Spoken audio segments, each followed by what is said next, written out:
भक्त मानस शांत हों, जिनके गुणों के गान में वे वर्धमान महान जिन विचरे हमारे। आज जो सुबह का व्याख्यान चल रहा था और उसमें फिर जो विद्यार्थियों के कमेंट्स आए, उस कमेंट्स के आधार पर मुझे कुछ कहना है। अंत में ऐसा कहा गया, दो मुद्दों पर बात हुई थी कि एक तो ये कि जिनेंद्र भगवान की भक्ति 24 घंटे हमारे विद्यमान है और उसमें वो बनारसी दास का छंद की चर्चा हुई थी कि 24 घंटे में हम जो कुछ कर रहे हैं, यदि हम आलू नहीं खाते हैं तो ये भी हमारे जिनेंद्र भगवान की भक्ति है, क्योंकि दुनिया को इतना प्रिय लगता है और शायद हम खाते तो हमें भी लगता, जब खाया ही नहीं तो पता ही नहीं कैसा है। तो लेकिन उसमें लिखे कि अनंत जीव हैं जो हमें आज तक दिखाई दिए नहीं और कभी दिखाई देंगे नहीं। ऐसे चाहे जैसे यंत्र बन जाएं, जो यंत्रों से दिखाई देते हैं वे जो हम भगवान ने बताए हैं उनसे अलग हैं, वे स्थूल हैं। मतलब वे जो अनंत जीव हैं वे चलते फिरते नहीं दिखते हैं त्रिश जैसे।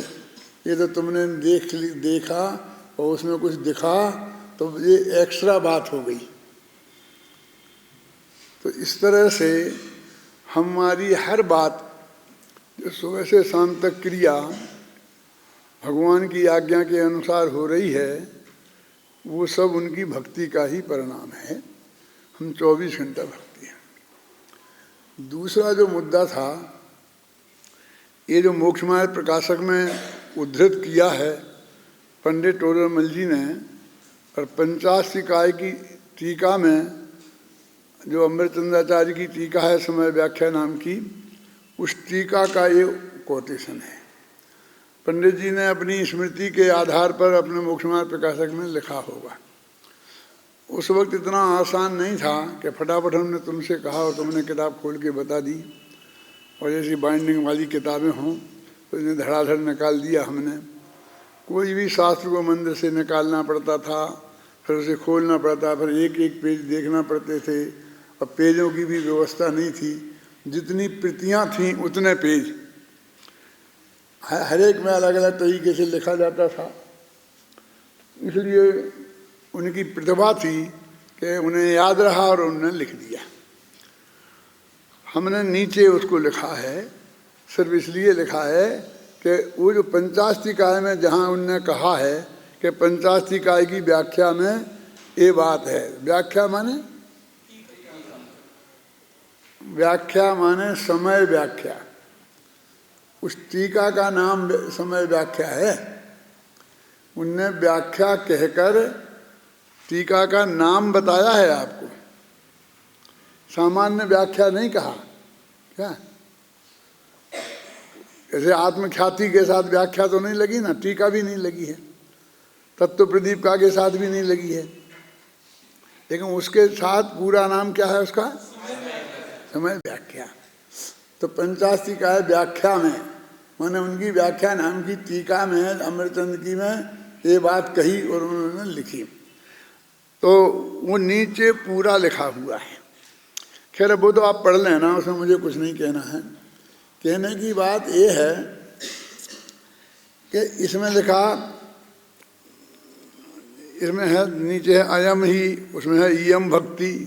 संस्कृत के विद्वान थे ना, तो भक्ति शब्द उनने जोड़ा, तो उसमें स्त्री का विशेषण स्त्रीलिंग चाहिए ना, इसलिए इयम लिखा, और वहाँ उनने भक्ति शब्द जोड़ा नहीं तो अयम शब्द का प्रयोग किया। फिर अब ये इसमें उलझ जाता हूँ मैं। असली मुद्दे की बात ये है कि इसमें कदाचित शब्द का प्रयोग है, क्वचित क्वचित क्वचित ज्ञाननोपि भवति। तो क्वचित माने क्या है? कोई अर्थ करते हैं कि ज्ञानियों के, लेकिन इसका अर्थ है कुछ शब्द को इस डिक्शनरी में देखा विशेष करके, और उसमें से निकला कभी कभी।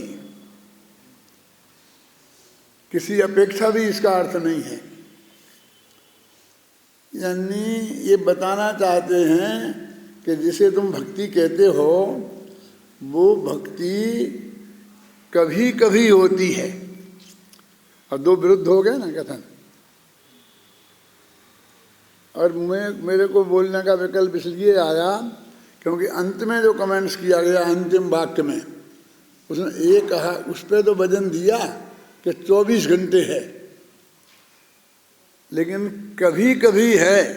कभी कभी का मतलब बहुत कम होता है। अकेला ऐसे नहीं, कभी कभी। कभी कभी मतलब जब हम किसी बात के लिए कभी कभी कहते हैं, कभी कभी हमारे यहाँ खाना भी ये भी बनता है कभी कभी, मैं साल में 1-2 दफे बन जाता है। समझ में आया ना आपकी? में जिस भक्ति को हमने अनिवार्य बना लिया है और हम घोषणाएं करते हैं, एक तो वो भक्ति ही नहीं है। भक्ति की परिभाषा बनारसी दास ने वो दी है, अब हम उसको ही भक्ति मान के चलते हैं, तो उसके बिना बिल्कुल वो है ही नहीं। उसके लिए इसमें स्पष्ट शब्दों में कभी कभी लिखा है।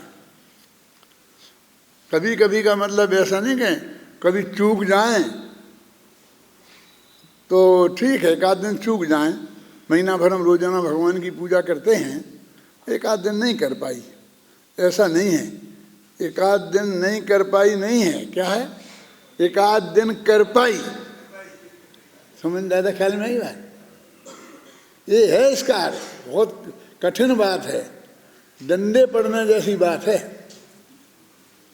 हमारी तुम्हारी तो बात जाने दो, टोडरमल जी भी होते तो उनमें भी पढ़ते, और इस समाज का कोई भरोसा नहीं है। अमृतचंद्र होते तो उनमें भी पढ़ते। यानी ये कहते हैं कि ये तो बहुत रेयर की बात है। जिस सौधर्म का हम उदाहरण देते हैं वो बहुत रेयर केस है। तीर्थंकर का जन्म कब कब होता है नाचने का? वो कभी कभी नाचता है, बहुत रेयर। समझ गए ना? और हमको वो उसका बिजनेस बनाना है, हमको उसको रोजाना नाचना है उसके नाम पर। यानी अनिवार्य नहीं है। मैं फिर कहना चाहता हूं, उसको हल्का कर दिया अंत में कह के, उस पर वजन ही नहीं दिया, उसको पॉइंट ही नहीं बताया किसी ने। क्या किसी ने नहीं बताया कि नहीं बताया, 1-2 की बात जाने दो, लेकिन सबके ध्यान में द्वारा वो बात आवे, इसके लिए मैं बोल रहा हूँ। उनकी उसकी आलोचना करना मेरा उद्देश्य नहीं है। मेरे विद्यार्थी हैं, उनकी क्या आलोचना करना? 5 मिनट में उन्हें बोलना है तो सभी बात थोड़ी बोल सकेंगे। लेकिन मुझको इस बात पर फिर ध्यान आकर्षित करना था, क्या कह रहे वो? जिसको हमने रोजाना का काम बना दिया है, वो उसके लिए पंचाशतिकाय की टीका समय व्याख्या ये कहती है कि वो कभी कभी की चीज है। समझ नहीं ना? अपन सप्ताह में 1 बार पूजन करते हैं ना, ऊपर जाकर के सब जने मिल करके विद्यार्थी, वैसे तो रोज ही नहीं सब जने करते ही हैं, तो वो कभी कभी में पर्याप्त है। मतलब एक महीना में 1 दफे भी करते तो भी वो कभी कभी में आता, 6 महीना में 1 बार करते तो भी वो कभी कभी में आ जाता, अब वो तो 7 दिन में 1 बार है। माने जिसको हमने के साथ प्रतिज्ञा लो कि हम रोजाना पूजा करेंगे, ये करेंगे, ये करेंगे, ये करेंगे, मैं ऐसा कहकर पूजन करने वालों को हैरस नहीं करना चाहता। ख्याल नहीं ना? कोई वो ऐसा खराब काम नहीं है कि जिसके लिए निषेध किया जाए, कि निषेध की आवश्यकता पड़े। तुम लोग भी कहीं नहीं करना, कदाचित है ना, लेकिन कदाचित तुम्हारे जीवन में नहीं बन पाए और बहुत कम बन पाए तो भी उससे अपने को, हमें भगवान की बात में श्रद्धा नहीं है, हम अपने कर्तव्य से च्युत हो रहे हैं, ऐसा फीलिंग करने की जरूरत नहीं है। अपने अंदर में क्या ना अपराध बोध की जरूरत नहीं है। लेकिन स्वाध्याय नहीं कर पाया तो अपराध बोध की जरूरत है, क्योंकि उसमें डंके की चोट कहते हैं स्वाध्याय करना चाहिए। वो मोक्ष मार्ग का उपायांतर है। मोक्ष मार्ग के उपाय को एक दिन भी, एक समय भी छोड़े जाने लायक है। दोनों की तुलना करता हूँ ना कभी कभी मैं, कि भगवान की भक्ति और भगवान का जनमानी का स्वाध्याय, इन दोनों में क्या अंतर है। तो बहुत तर्क और युक्तियाँ देता हूँ, वो तुम लोगों ने सुनी भी हैं, उसे मैं अभी नहीं दोहराऊंगा। लेकिन मैं तो ये कहना चाहता हूँ, ये बहुत बड़ा आगम प्रमाण है। क्या इस आगम प्रमाण को पूजा के निषेध के अर्थ में प्रयोग नहीं करना,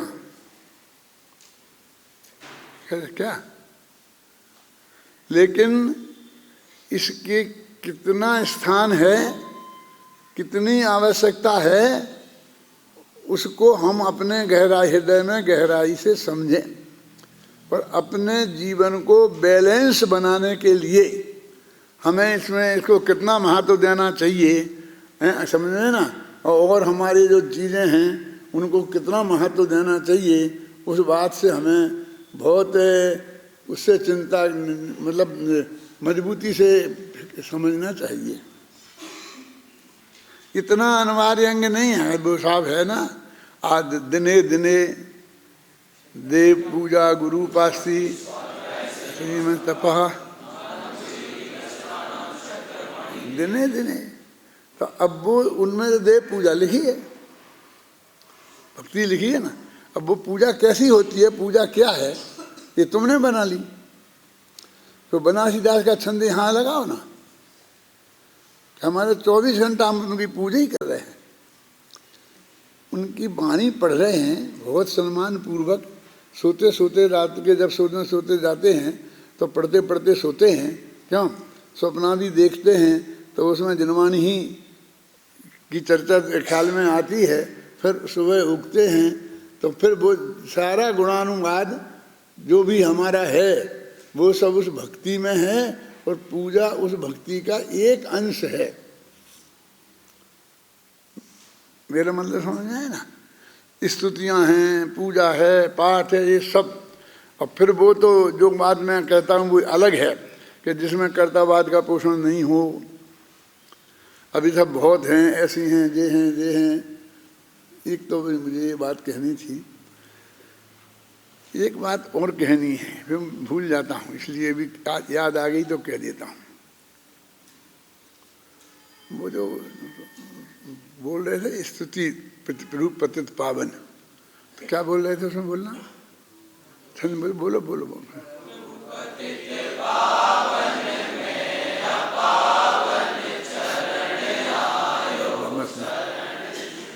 चरण आयो शरण जी के शरण आयो चरण जी। क्यों आना शरण में होता है कि चरण में होता है? शरण भी साथ में लग जाएगा, लेकिन सीधा डायरेक्ट आने के साथ जुड़ता हो तो क्या जुड़ना चाहिए? शरण होना चाहिए ना।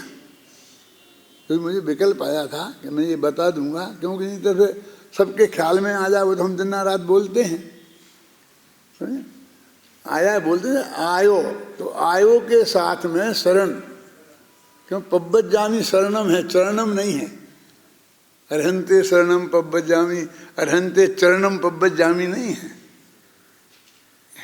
समझे ना। इसलिए उसमें चरण की जगह शरण पहले बोलें तो ज़्यादा अच्छा है। अब अपना प्रकरण चलता है।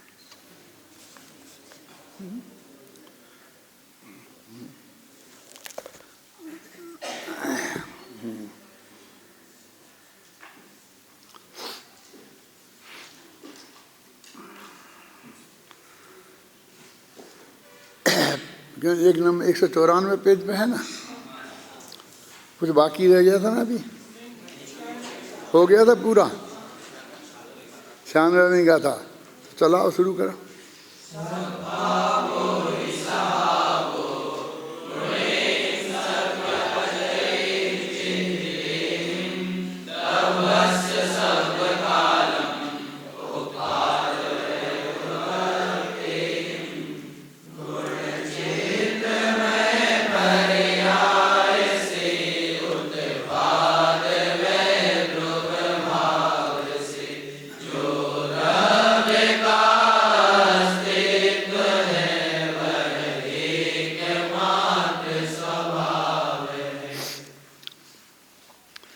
द्रव्य का स्वभाव क्या है। ये शायद स्वरूपास्तुत की चर्चा आरंभ हुई है ना।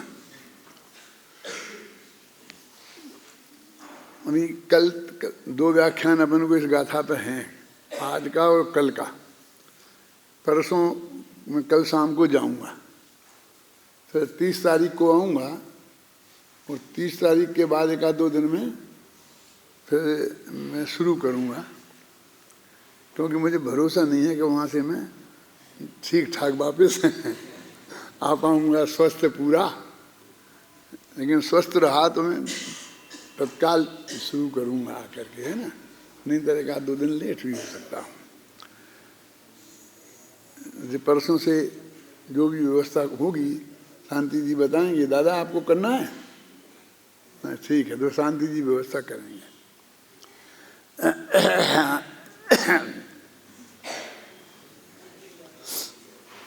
गुण चित्रमय पर्याय, पर्याय के साथ चित्ते ही शब्द डाला है आचार्य देव ने। चित्र का मतलब समझते हो क्या होता है? ये क्या है? ये सब चित्र है ना, इन्हें चित्र क्यों कहते हैं? ये अनेक रंग हैं, जो अनेक रंग से बनता है उसे चित्र कहते हैं। एक रंग से चित्र नहीं बन सकता। आपको हम तो बना दें और पेंसिल लेके अभी हाल कागज पे बना सकते हो, लेकिन एक रंग का है, एक तो कागज का रंग और एक तुम्हारा रंग पेंसिल का रंग, तो 2 रंग हो गए ना। तो चित्र बनने के लिए कम से कम 2 रंग चाहिए, फिर 3 हो, 4 हो, 5 हो, 6 हो, 7 हो, है ना। तो चित्रमय पर्याय, कैसी पर्याय कि विभिन्न प्रकार की हैं, वो सब एक सी ही नहीं है क्या। तो विभिन्न प्रकार की पर्याय। द्रव्य का स्वभाव क्या है कि गुण और विभिन्न प्रकार की पर्याय। गुण में तो विभिन्न प्रकार का होते नहीं, अनंत गुण जो हैं, जो अनादिकाल से अनंत काल तक वही उनका स्वरूप है। आप कहोगे वे भी तो बदलते हैं, तो जो बदलने को तो पर्याय कहते हैं। इसलिए जब पर्याय शब्द हमने अलग से प्रयोग कर लिया तो फिर गुणों में बदलने की बात नहीं रहनी चाहिए, है ना। गुण अनेक और अनेक प्रकार की पर्यायों तथा उत्पाद व द्रव्य से द्रव्य का जो अस्तित्व है वह सदा काल है, वह वस्तुतः द्रव्य का स्वभाव है। देखो 5 चीजें वही गिना रहे। यदि वास्तव में समझो तो हो ही गया है। कौन कौन सी चीजें? उत्पाद व द्रव्य और गुण और पर्याय। इसमें गुण और पर्याय पहले कहा, उत्पाद व द्रव्य बाद में कहा, और इससे कहा कि जो वस्तु इनसे मिली हुई बनी हुई है, मिली हुई कैसी थोड़ी है, 5 चीजें अलग अलग थीं तो उनको मिला करके एक जगह इकट्ठा किया और पंचसकार चूर्ण बना दिया, ऐसा थोड़ी है। ये मतलब वस्तु के स्वभाव में ये 5 चीजें नहीं कहना चाहता हूं मैं, 5 एंगल ऐसे हैं। क्या कहेंगे हिंदी में अपन? हाँ, दृष्टिकोण में मजा नहीं आता है, इसलिए मुझे मालूम है, अपेक्षा में नहीं आता है। माने इसे 5 तरीके से अपन को देखना चाहिए। 5 क्वालिटी जो हैं, माने हैं तो अनंत, लेकिन गुणपना, पर्यायपना और उत्पाद व्यय और द्रव्यपना, इन 5 एंगल से देखेंगे हम तो ये वस्तु का स्वभाव है। और ये 24 घंटा प्रति समय रहेंगे। ये नहीं कि ये कभी कभी नहीं है। कौन वहाँ जैसा अभी अपन देख रहे थे ना, यम भक्ति, ये भक्ति के उसमें तो मालूम क्या लिखा, मैंने पूरी पढ़ी नहीं है, कि अज्ञानियों के बहुत तीव्र होती है, ज़्यादा होती है, ऐसा लिखा। बोलो क्या करें शांतिलाल जी, ऐसा लिखा है नहीं उसमें। और ज्ञानियों के भी कभी कभी रेयर केस में होती है। क्या बोलो क्या कहें? यदि इसका अर्थ करता मैं करूँगा तो फिर तो वो सामने झगड़ा ही खड़ा हो जाएगा, है ना। तो उनने उसमें आधार दिया, कारण दिया कि अज्ञानियों के ज्यादा क्यों होती है, तीव्र क्यों होती है? तो उसने दिया क्योंकि वे उसे मुक्ति का कारण मानते हैं, है ना। और फिर बहुत आगम के प्रमाण भी दे देंगे।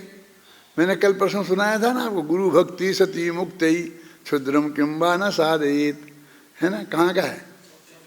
सब चूड़ामणि में। गुरु की भक्ति क्या वो मुक्ति को दिला देती है, तो छोटे मोटे काम तो कैसे सिद्ध नहीं करेगी, माने वो करेगी ही,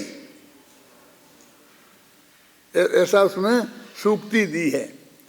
और वहाँ जो गुरु कौन है मानो, जिस प्रकरण में वो बात दी है उसे देखा आगे पीछे, वो कोई हथियार मथियार सिखाने की विद्या वाला है कोई जीवन में? वहाँ उस गुरु की बात है। जैसे अपने कहते हैं ना गुरु भक्ति, मैंने जैसे आपको शांति कुमार जी पढ़ाते हैं तो आपके हृदय में शांति कुमार जी के प्रति भक्ति है, ऐसी वो तो आत्मख्याति पढ़ाते हैं, होए तो कोई बड़ी बात नहीं है। लेकिन वहाँ तो उन सब लौकिक विद्याओं में उसे पारंगत कर दिया है। द्रोणाचार्य जैसा गुरु है वहाँ तो द्रोणाचार्य की भक्ति भी मोक्ष दिला देगी है?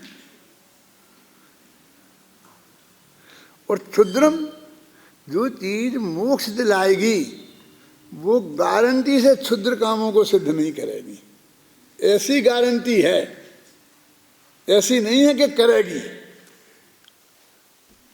क्या क्या समझे शांति जी?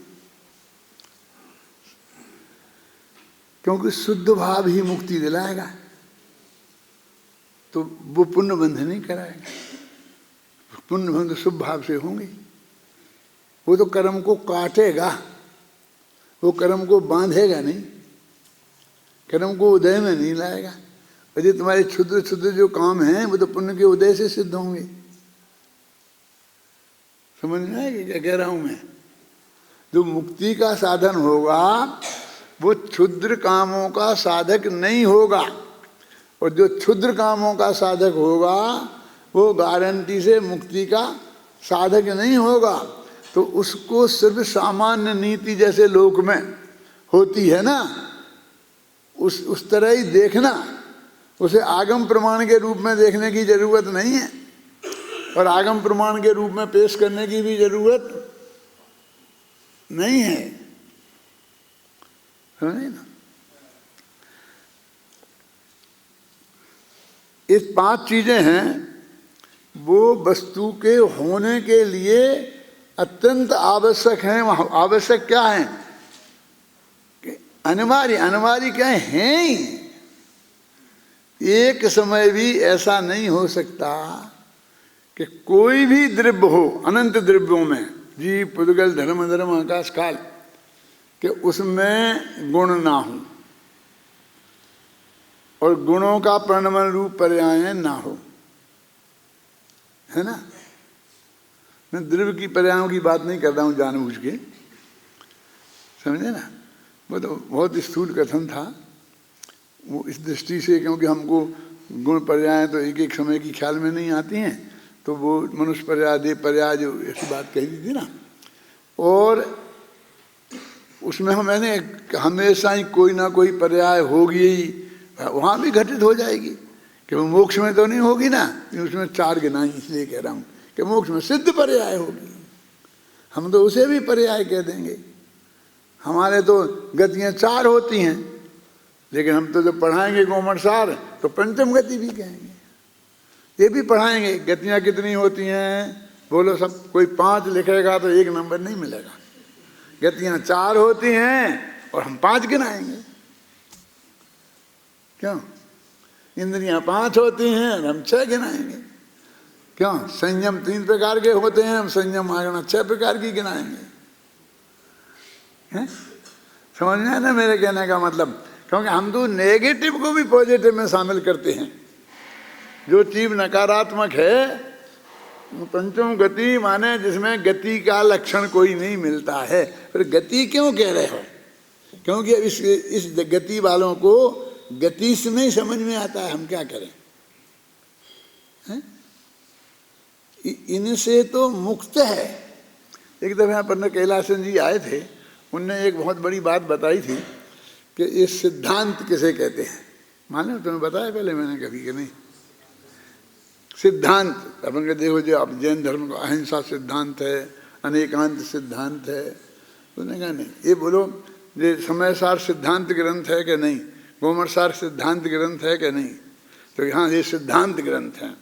तो उन्होंने कैसे सिद्ध किया था कि जिसके हर अधिकार में अंत में सिद्ध का वर्णन हो, वो सिद्धांत ग्रंथ है। इस तरह ख्याल में था। हर अध्याय में विषम तू परिरूपणा बढ़ना है ना, गई इंद्रियेषु काये जोगे वेदे कसायनाने है ना, तुम्हें विषम तू परिरूपणा भंडा 20 परिरूपणाएं हैं। तो 20 परिरूपणाओं में हर परिरूपणा के अंत में गुणस्थान का भी वर्णन होगा, तो अंत में गुणस्थानातीत आत्मा का वर्णन होगा। और वे कहेंगे अट्ठवीय कम में बीला सीधी भूजा निरंजना निच्चा अट्ठ गुणाकृत किच्चा लो यज्ञ वासिनो सिद्धा। वो जा करके जिसका हर अध्याय सिद्ध में अंत हो, वो सिद्धांत ग्रंथ है। समझ में आएगा? अच्छा, छेड़ वाला सिद्धांत ग्रंथ है क्या नहीं है? रही हैं अनंता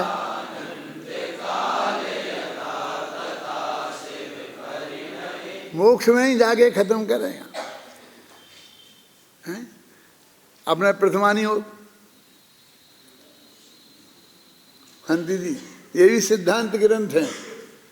वो कहानी को तब तक खत्म ही नहीं करते। कब तक? जब तक मोक्ष में नहीं पहुंचा दें। अनंत वहाँ को भगवान महावीर को पकड़ेंगे कहाँ से? मारीच से। क्यों?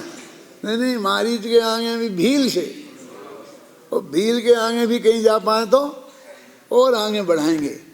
क्योंकि हम कहेंगे कि हमारा ये जैन धर्म भील से भगवान बनाने वाला धर्म है। क्या हमारा बस चले तो हम वहाँ से शुरू करें? कहाँ? निगोद से, वहाँ से पकड़े हैं? लेकिन उसमें कहानी कहने को कुछ नहीं होता ना, तो क्या करें? एक लाइन में निपट जाएगा, वहाँ से बात पकड़ेंगे तो। लेकिन अंत कब होगी? जब तक भगवान महावीर हो गए, पावापर से मोक्ष नहीं चले गए, तब तक वो हम उसे अंत नहीं करेंगे। चलाते रहेंगे, चलाते रहेंगे, मर के वहाँ गए, वहाँ गए, अंत नहीं आएगा। क्या प्रथमान योग का ये सिद्धांत है कि वो कहते हैं ना, उन पुराण पुरुषों को हम वर्णन करते हैं जिन जो मोक्ष गए ना, वे हमारे ज़्यादातर पुराण पुरुष हैं। कैसे आप कैसे कह सकते हैं? लक्ष्मण नहीं गए, श्री कृष्ण नहीं गए, तो हमने ख़त्म कहाँ किया? आएंगे, वहाँ से वहाँ जाएंगे, वहाँ से वहाँ जाएंगे, वहाँ चालू रखा। क्यों? फिर तीर्थंकर होंगे, फिर वहाँ से मोक्ष चले जाएंगे। हम कोई को छोड़ेंगे नहीं। और जिनको मोक्ष में जाने ही नहीं, उन अभव्यों का हम वर्णन करेंगे ही नहीं। बीच में आ जाए तो वो अलग बात है। दूसरे के वर्णन में ऐसे बोलते हैं, वो कथाएं होती हैं, और मेन कथा के साथ में एक कथा होती है, क्या बोलते हैं? उपकथा भी नहीं, कि एक नाम और भी अच्छा है ऐसे हैं कि जिसको मतलब उसकी सहायक जो उसको सहायता पहुंचाती हैं। मैं जिसके लिए उदाहरण देता हूँ कि रामचंद्र जी की प्रवचन चल रहा था रामायण पर, तो कल रामचंद्र जी सरयू के किनारे पहुँचे। तो सरयू में लोग नाव में बैठ के पार हो रहे थे। जो भी 2 पैसा 4 पैसा उस वक्त लगता होगा, वो देकर किराया वो पास हो रहे थे। तो रामचंद्र जी बैठने लगे और कहा भाई दे 2 पैसे में बैठते थे, 6 पैसे ले। क्योंकि 3 जने थे ना, राम सीता और लक्ष्मण। तो उसने कहा कि नहीं, यहाँ बगल में बैठो। नहीं लिए पैसा, बगल में बैठाया कि नहीं तुम्हें बात नहीं करूँगा। क्यों? एक साधारण से मल्लाह ने राजा को रोक दिया। देखो ये जमाना ऐसा होता है, कुर्सी पे होते हैं तब अलग बात होती है, और जब कुर्सी पे से उतर जाते हैं तो अलग बात होती है कि कुर्सी पे बैठने वाले थे, बैठे तो कभी है ही नहीं, तो अलग बात थी। अब कुर्सी पे उतर गए ना तो उसने भी रोक दिया कि नहीं रोका कि साहब मैं आपको ऐसे नहीं बैठने दूंगा। तो क्या करेगा, कैसे बैठने देगा कि मैं पहले आपके चरण धोऊंगा।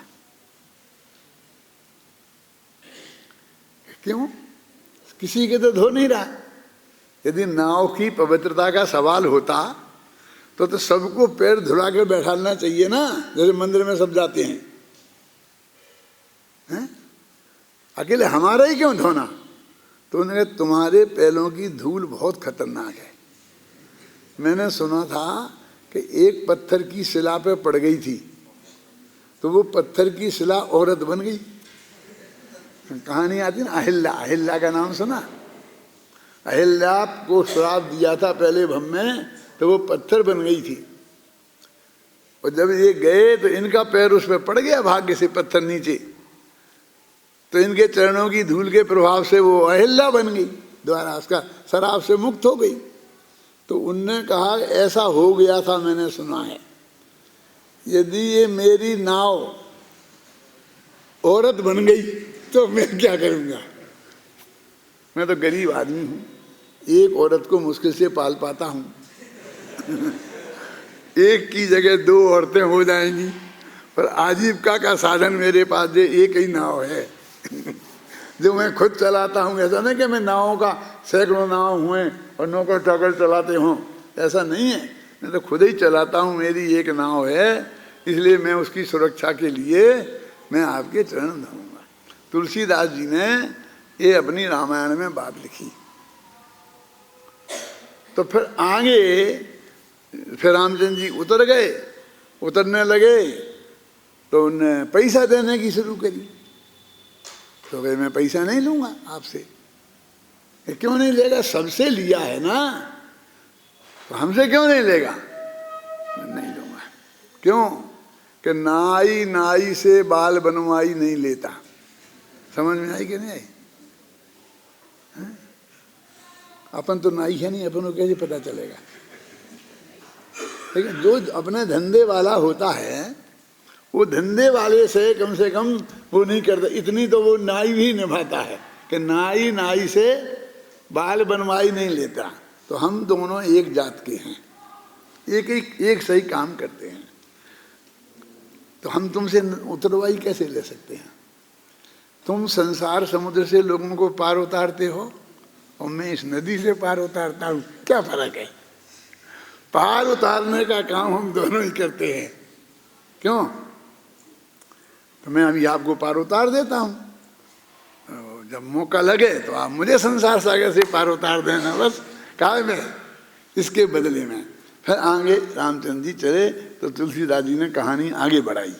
तो एक आदमी बोला कि साहब फिर उसका क्या हुआ, नाव का क्या हुआ। उसका क्या बोलते, नाव चलाने वाले को नाविक क्या बोलते, जो भी, उसका क्या हुआ। तो उसने कहा तू रामायण सुनने आया है कि केपटाइन। मैं तो रामायण कह रहा हूं। तो बीच में जो कहानी आती है वो क्यों आती, काय के लिए आती है। वो जो मूल कहानी है, ध्यान से सुनना, बहुत सिद्धांत बता रहा हूं बहुत बड़ा, उसको बल देने के लिए आती है, उनकी प्रतिष्ठा बढ़ाने के लिए आती है। हमने केवट से कुछ लेना देना नहीं था, उसने लिया था कि नहीं लिया था, चाहे इनने कल्पना ही करी हो अपने मन से, लेकिन उनके चरणों की धूल की कितनी महिमा थी और वे संसार सागर से पार उतारते हैं। ये दो बातें तुलसीदास को कहनी थी, तो उनने अपनी चतुराई से इस तरीके से कही, बस उनका उद्देश्य पूरा हो गया। अब उन्हें केवट से क्या लेना देना। केवट की कहानी उनने सिर्फ अपने इस उद्देश्य की पूर्ति के लिए कही थी, वो बात खत्म हो गई। तो ऐसे नहीं कुछ भी बीच में छोक दिया। अपन लोग उदाहरण देते हैं तो अपना जो बात कही है ना उसके किसी पोषण के लिए देते हैं ना, कि भाई एक अब तुम्हें याद आ गई एक कहानी, ख्याल में है ना, फिर तुमने ठोक दी फिर प्रवचन के बीच में, ऐसा नहीं पता।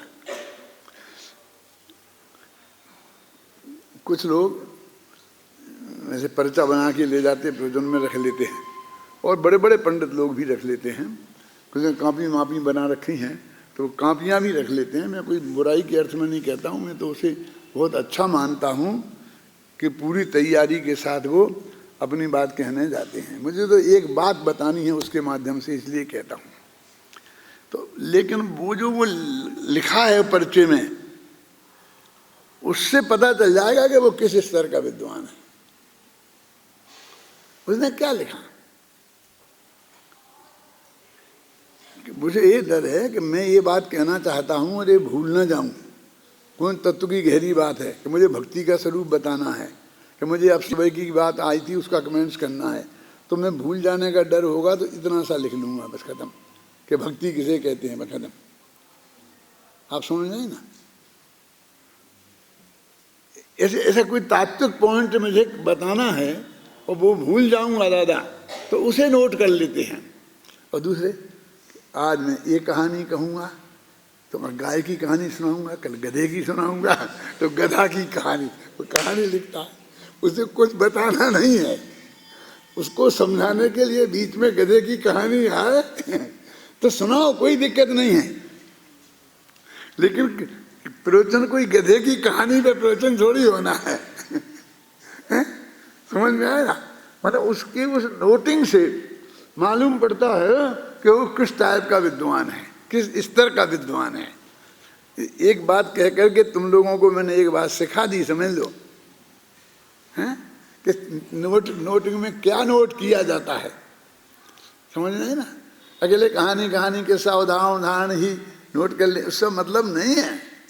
वो हमको ये निर्णय करना चाहिए कि हमको क्या समझाना है, फिर उसके लिए उदाहरण तो वो कहते हैं ना, आकाश से टपक के आएंगे, तो सोचने की जरूरत नहीं है बनते कैसे हैं, ये तो साधारण बात है। वो मेरे ऑटो रिक्शा वाले कौन से है ना, और जितने जितने बनाए हैं ये ऐसे ही बन गए, इतने लंबे लंबे उदाहरण। मैंने कभी उन उदाहरण को बनाने की कोशिश नहीं की, सोची नहीं, किसी से सुनी नहीं। मेरे दिमाग में तो एक ही बात आई कि हमको ये समझाना है कि सम्यक दर्शन ज्ञान चारित्र मुक्ति का मार्ग है, और साधारण जनता को समझाना है, बच्चे को ये समझाना है कि सम्यक दर्शन ज्ञान चारित्र तीनों होंगे तो ही मुक्ति का मार्ग है। तत्वा सूत्र के पहले सूत्र पर व्याख्यान करना है। बोलो, हमें तो क्या समझाना है, हम यहीं से बोलेंगे। महाशास्त्र तत्वा सूत्र में पहले सूत्र में सम्यक दर्शन ज्ञान चारित्राणी मोक्ष मार्ग का कहा है, और बनाएंगे, 2 मिनट बोलेंगे और फिर ऑटो रिक्शा शुरू कर देंगे। क्यों? तो बीच बीच में आएगा ना वो कि श्रद्धा बिना नहीं होता, ज्ञान बिना नहीं होता, जब तक पता नहीं होगा तो उसका कोई लाभ नहीं होता है, फिर जीवन में नहीं उतरेगा, तो उसके जब तक कपड़ा वपड़ा नहीं बदलेंगे, जो भी, मतलब धीरे धीरे एक एक एंगल से हमारा जन्म में अंदर से उद्देश्य क्या बना, मोक्ष मार्ग समझाना। अब बोलो कितनी बड़ी सभा हो तो वो कहानी भी चल जाएगी, बढ़िया प्रवचन भी हो जाएगा, और मोक्ष का मार्ग भी प्रतिपादित हो जाएगा। हम मोक्ष के मार्ग के बाहर नहीं गए, हमने कोरी गप्पे नहीं सुनाई, हमने उसमें से कोई चीज बताई। और हम पर जो आरोप लगाया जाता है कि ये चारित्र को नहीं मानते हैं, तो हम कहते हम तो कह रहे हैं कि ज्ञान और श्रद्धा होने से क्या होता है, वो मकान नहीं बनेगा, वो फटा कुर्ता वैसे ही फटा रहेगा, वो जब तक बदलेगा नहीं। कब तक? जब तक कि वे पैसा उसे नहीं मिलेंगे। ऐसे हमारा जीवन भी अकेले श्रद्धा ज्ञान से नहीं बदलेगा। हमारे जीवन में जो चेंज आएगा वो चारित्र से आएगा। तो हम तो चारित्र की महिमा गा रहे, चारित्र वाला भी खुश, श्रद्धा वाला भी खुश, क्योंकि उससे कह रहे कि सब में जब तक श्रद्धा नहीं होगी तो कितना ही ज्ञान हो जाए कुछ नहीं होगा, क्योंकि बैंक में पैसा लेने पहुँचेगा ही नहीं आगे ख्याल में। यानी कदम कदम पर सम्यक दर्शन ज्ञान चारित्र भी चलेगा, वो कहानी भी चलेगी, जनता भी बढ़िया से बढ़िया होगी, चाहे जैसी हो, हिंदू हो मुसलमान हो, क्या फर्क पड़ता है बोलो? क्योंकि ऑटो रिक्शा वाले का काम किससे नहीं पड़ता, कौन नहीं जानता है ये सब बात। ये बात सच्चाई के कौन अपरिचित है? तो ये हमारा चिंतन का तरीका, प्रतिपादन का तरीका, पढ़ने का तरीका, ये सब ऐसा होना चाहिए। टीका पढ़ते हैं अब मैंने अभी क्या कहा गाथा में, क्या चीज पढ़ी इतनी देर में, क्या बताया? गुण, पर्याय, गुण और विचित्र प्रकार की अनेक पर्यायें और उत्पाद, व्यय और द्रव्य, ये पांचों मिलकर हर द्रव्य का, हर वस्तु का स्वभाव है। कोई भी वस्तु जगत में ऐसी नहीं होगी कि जो इन पांच के बिना होगी। अब टीका में भी उन्हें यही बताना है। जो भी उदाहरण आदि देंगे, जो भी देंगे, जरूरत समझेंगे नहीं समझेंगे, वो टीका में भी यही बताएंगे। देखो, अस्तित्व द्रव्य का स्वभाव है।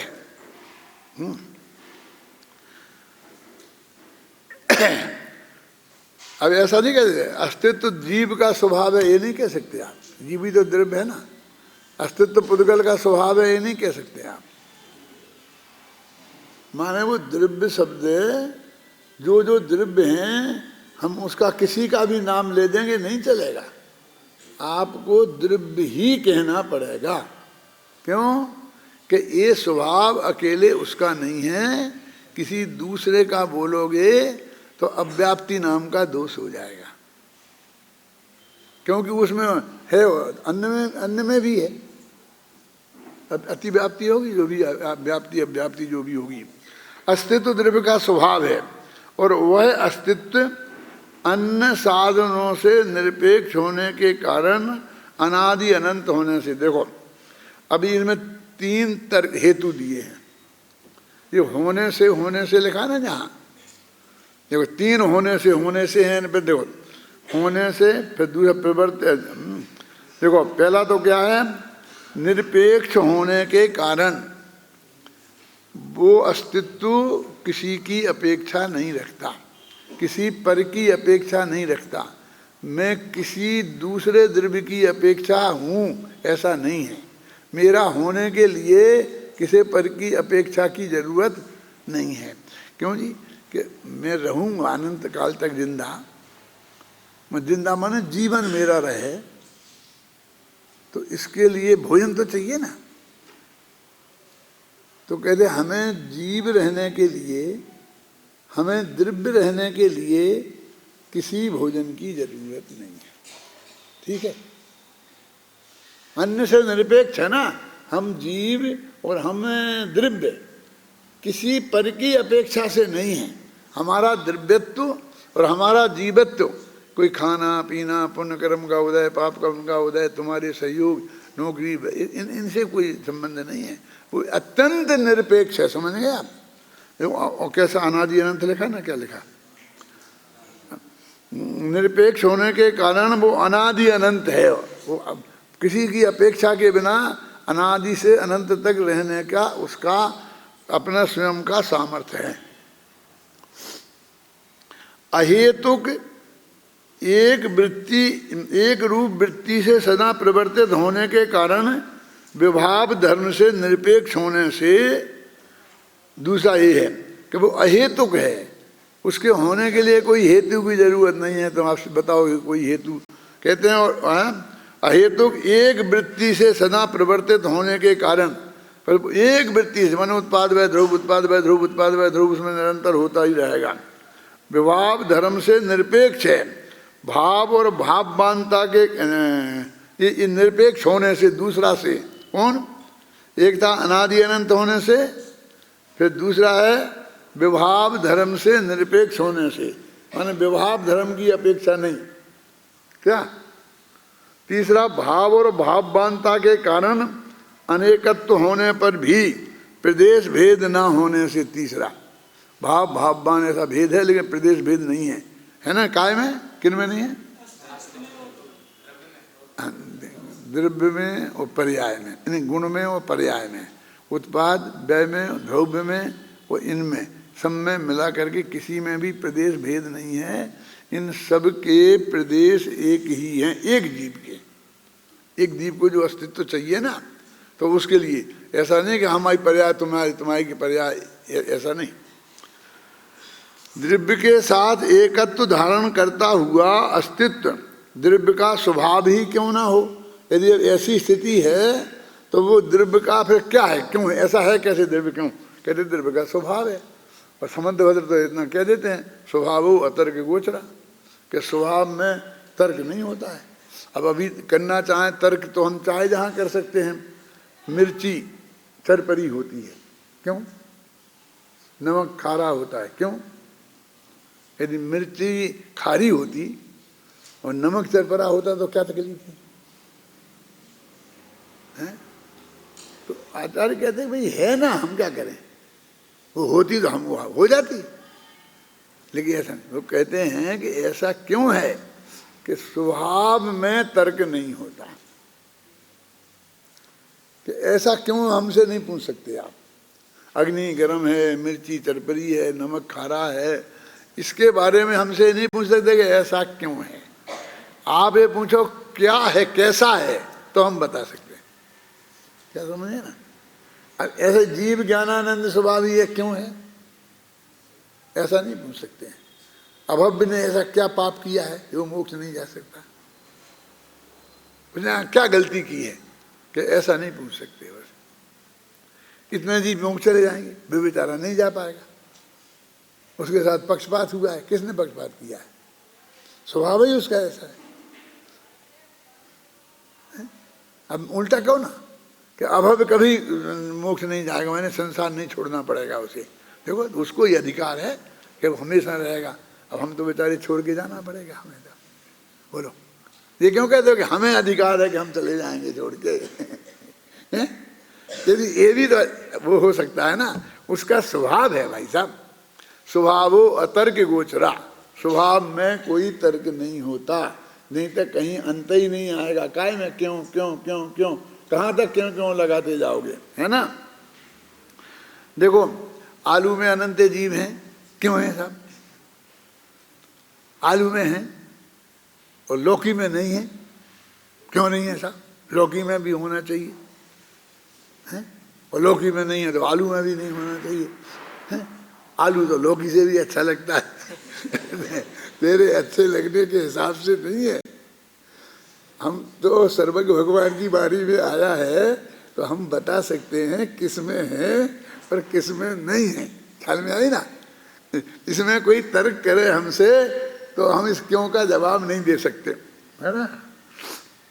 इसमें ऐसा ही लिखा ना कि वह द्रव्य का स्वभाव ही क्यों ना हो, जिसमें क्यों का प्रश्न नहीं लग रहा है, और जो चीजें हैं तो वो द्रव्य का स्वभाव होना चाहिए। जब जिसमें क्यों नहीं लगता है वो सब उस वस्तु का स्वभाव होता है, समझ रहे ना? जिसमें क्यों नहीं लगता है वो उस वस्तु का स्वभाव होता है। अब देखो जानवर हैं इतने, शेर है, कुत्ता है, बिल्ली है, हाथी है, ऊंट है, तो इनके अलग अलग स्वभाव हैं।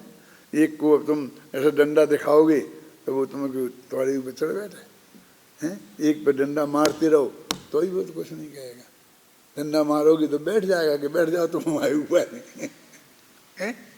क्यों? मेरे समझ में आई ना? मैंने उसका स्वभाव है वैसा, क्यों ऐसा है? उसका स्वभाव ऐसा है, उसका स्वभाव ऐसा है।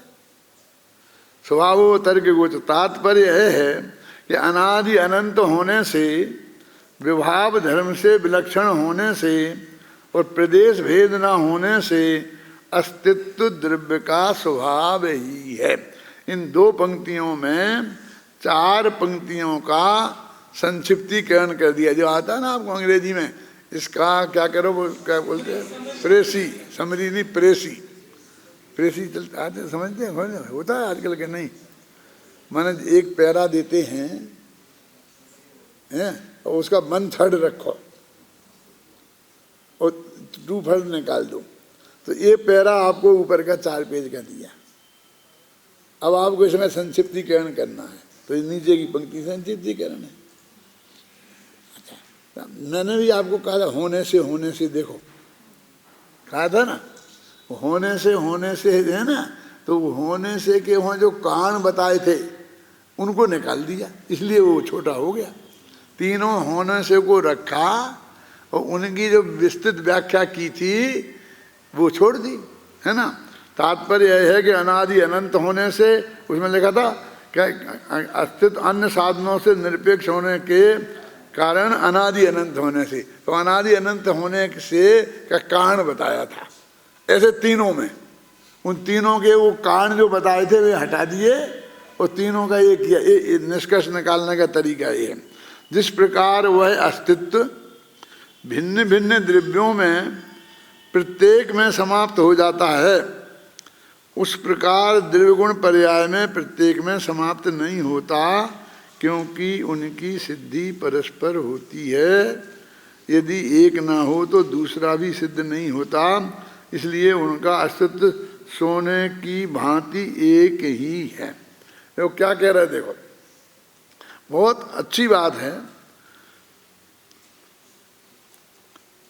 कि कोई भी जो चीज है, कोई द्रव्य का अस्तित्व है, तो वो अपने में पूरा हो जाता है, समझे ना। जैसे जीव अपना अस्तित्व अपने आत्मा का, तो अपने द्रव्य गुण पर्याय और उत्पाद व ध्रुव, इस ये अपन है, वो इतने में हमारा अस्तित्व पूरा हो जाता, पर से हमें कोई संबंध नहीं है। लेकिन अकेले द्रव्य को हम अस्तित्व माने, गुण में माने, ज्ञान में कोई अस्तित्व माने, मति ज्ञान में अस्तित्व माने, पर्याय हो ना, गुणों पर्याय, उत्पाद में अस्तित्व माने, व्यय में अस्तित्व माने, अकेले ध्रुव में अस्तित्व माने, तो क्या दिक्कत है? क्योंकि वो प्रत्येक में समाप्त नहीं होता, उसके बाहर भी रहता है। हमने अकेले गुण में माना, ज्ञान में माना अस्तित्व, तो सुख में भी है हमारा अस्तित्व। ये कि हमारा अस्तित्व जहाँ समाप्त हो जाए उतनी सीमा हमारी है, तो उसके पहले द्रव्यगुण पर्याय और वो क्या नाम उत्पाद व ध्रुव्य, इनमें हमारा अस्तित्व सब में फैलता है, उनमें एक में समाप्त नहीं होता। इसलिए हम एक हैं, हम उनके साथ कह सकते हैं हम एक हैं। हमें पूरी जैन समाज एक है नहीं कह सकते, तो दिगंबर एक है तो कह सकते ना। श्वेतांबर नहीं लो, अलालू कर दो भैया, अच्छा कह सकते। मुमुक्षु एक है कह सकते हो, क्यों? अरे तो मुमुक्षु तो जाने दो, तुम अपने घर वाले सब एक हो ये भी नहीं कह सकते। कि सच्ची कह रहे आप, घर वाले तो आजकल एक होते ही नहीं, उनमें तो अरे उसकी बात हम नहीं कर रहे हैं क्या, हम तो कह रहे तुम वो तुम्हारा शरीर ये एक नहीं है, क्योंकि शरीर का अस्तित्व हम में नहीं आता और हमारा अस्तित्व शरीर में नहीं जाता, प्रत्येक में समाप्त होना चाहिए, शर्त है ना। जिस प्रकार अस्तित्व भिन्न भिन्न द्रव्यों में प्रत्येक में समाप्त हो जाता है, उस प्रकार द्रव्य गुण पर्याय में प्रत्येक में समाप्त नहीं होता। ख्याल में आ गई बात? क्योंकि उनकी सिद्धि परस्पर होती है, यानी हमें अस्तित्व सिद्ध करना है तो हम इससे उसकी सिद्धि होगी, उससे उसकी होगी, क्योंकि इन पांच चीज़ों मिलनी चाहिए ना। तो ये पांच चीज़ों का रूप एक दूसरे में होगा, उसकी वजह से उसकी सिद्धि होगी, अन्यथा वो सिद्धि नहीं बनेगी। यदि एक ना हो तो दूसरा भी सिद्ध नहीं होता, इसका नाम है उसके बिना उसकी सिद्धि नहीं होती। इसलिए उसका अस्तित्व सोने की भांति एक ही है। देखो ये मैं कहता ना, अगली क्या कहने वाले हैं उसको इनने इसमें डाल दिया। अब तुम पूछो सोने की भांति माने क्या, तब वे बताएंगे। पहले बता सकते थे। दो तरह का प्रतिपादन होता है, एक समास और एक व्यास, जानते तो होंगे, बड़े होंगे ना सब। संक्षेप में कह दिया जाता है, फिर उसमें व्याख्या की जाती है, और एक बाद में पहले व्याख्या कर दी जाती है, बाद में संक्षिप्तीकरण कर दिया जाता है। और आजकल ऐसा भी होता है, हम पहले भी बता देते हैं कि हम ये बताने वाले हैं, और अंत में फिर संक्षिप्तीकरण कर देते हैं और अच्छा हो जाता है। तो वही बात ये करें काय के सोने की भांति, कि सोने की भांति क्या है, ये जो अपनी है ना पंचतंत्र की स्टाइल, वो इसी स्टाइल में उन्होंने सिद्ध किया। मालूम तो होगा तुम्हें पंचतंत्र के मामले में हिंदुस्तान की सबसे अधिक बिक्री वाली, सबसे अधिक भाषाओं में छपने वाली किताब का नाम है पंचतंत्र। अरबों की संख्या में छपी है, सारे विश्व में मान्य है। सब लोग पढ़ते हैं उसे। उसमें और कुछ नहीं है, बस 1 मिनट की बात बताता हूँ कि एक राजा था। वो राजा तो कहानी बनाई है, विष्णु शर्मा नाम का एक लेखक था, उसने ये अपनी कहानी मन से कल्पना करके बनाई कि एक राजा था और राजा के 500 बेटे थे और एक से एक उद्दंड, तो पढ़ते नहीं थे, जो भी अध्यापक को रखते थे तो उसको परेशान करके भगा देते थे। तो वो बहुत परेशान था, तो उसने घोषणा की कि जो मेरे बच्चों को पढ़ाएगा उसको मैं आधा राज्य दूंगा अपना, और अपनी लड़की से उसकी शादी कर दूंगा, जमाई बना लूँगा, ऐसी उसने घोषणा की। तो वो जो विष्णु शर्मा नाम का लेखक है, उसने वो मुख्य पात्र को भी विष्णु शर्मा ही बनाया। तो विष्णु शर्मा नाम का एक पंडित आया और उसने कहा कि मैं पढ़ाऊंगा तुम्हारे बेटों को, कि बहुत उद्दंड है एक से एक, तो ठीक है मैं पढ़ाऊंगा। तो उसने जा करके सबको इकट्ठा करके दे दिया। अब वो तो सब उनको उड़ाने के चक्कर में थे सब। तो इसने कहा मैं बेटा तुमको आज एक कहानी सुनाऊंगा, फिर कड़ा पढ़ाई अपन कल से करेंगे।